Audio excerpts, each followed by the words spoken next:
Hello again, and thank you for watching Jeff and Jenny's Classic Restorations.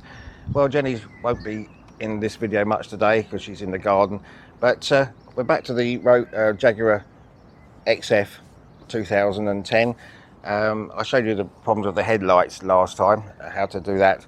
I've got a problem that came up yesterday, just coming back, just on a 2 mile each way journey to pick my son up, and we got the dreaded low fuel warning light on, and we were just discussing it before it came up anyway. We had half a tank, and so I have seen a few videos online, so I just thought I'd share how I do this, and hopefully this idea will work. Let me just show you what the symptoms are in the car to start with. Okay, so here we are now in the car. Now this is the I've only heard of this problem yesterday, so we just don't have to start the car. We just push the start button, which will start just the ignition come up, and it's just to see what happens. There we go, fuel level warning. In fact, we will start it up just a minute. Bear with me whilst this all shuts down again.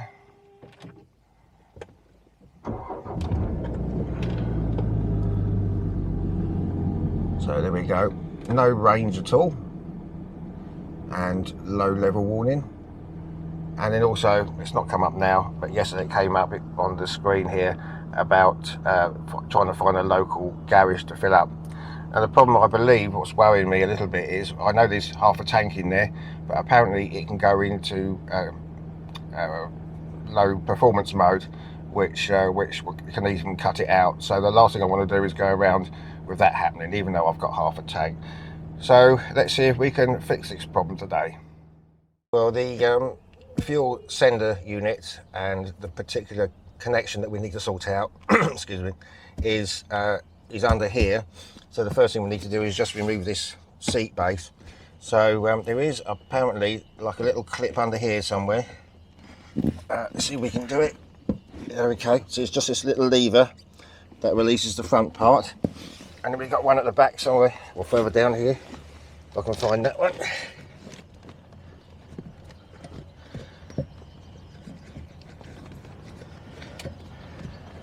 There we go.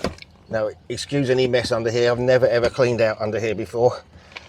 In fact, this is there we go. Oh dear. Right. Okay, so let's push out the seat belts. If that comes out, I don't know. Right.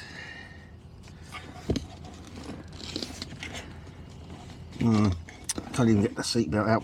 Bear with me, as you can see what happens. I'll get those out in a minute, and there's this one. We remove this.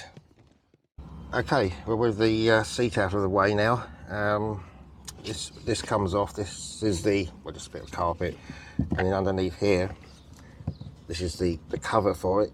There we are, and there we are. There's all the gubbins in here. Right, apparently we can leave this one connected. We have to take these two fuel lines out. This one apparently is easy, and this one's the difficult one because you've got all this in the way.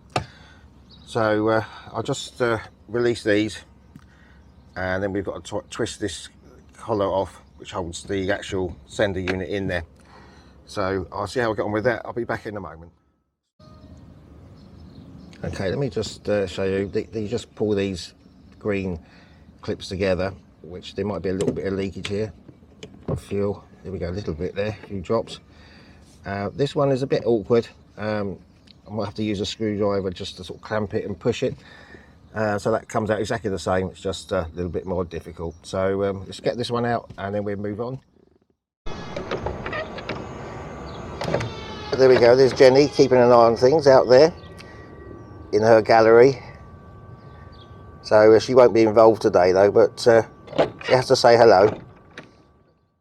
Right, so that's the other fuel return, I believe, out. So it's a bit fiddly, but it's doable. Now we just need to get this ring off, which secures it. We're just going to try and hopefully tap this around.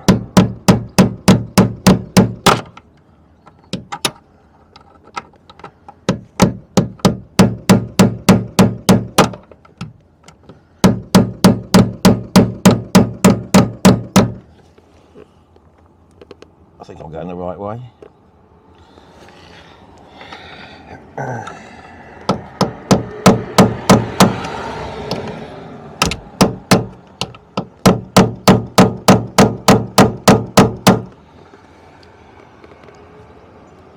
Yeah, so I think it's slowly moving.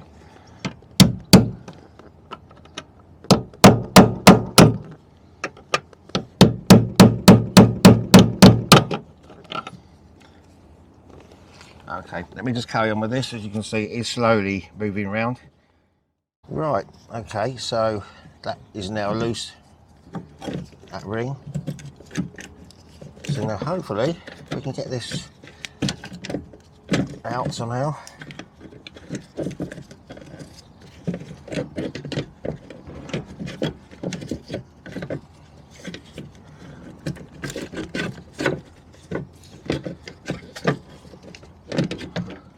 A bit fiddly this, isn't it?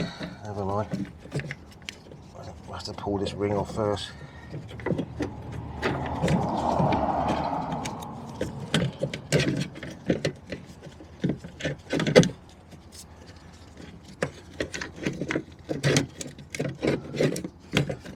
Yeah, easier said than done again. There we go. Right, okay.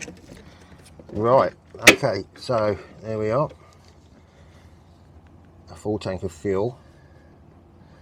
Now I believe this here is the offending article. This little plug here.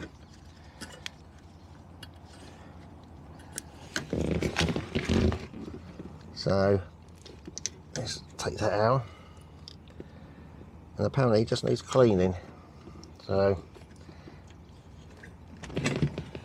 can't be too bad if it's in diesel, but okay, so I'm going to give that socket, or yeah, socket a clean up and see if that makes any difference.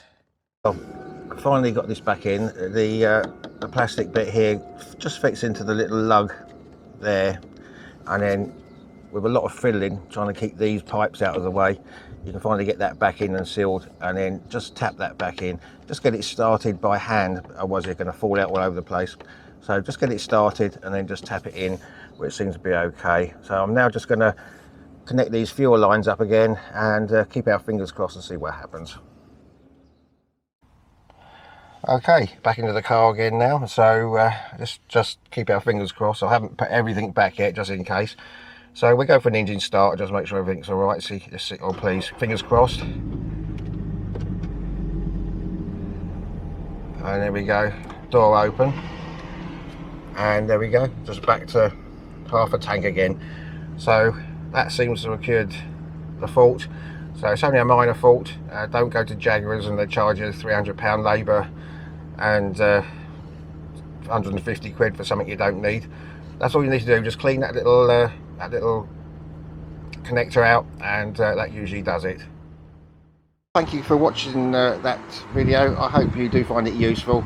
I found a video on YouTube that was also very useful to help me, so thank you to the person that put that up.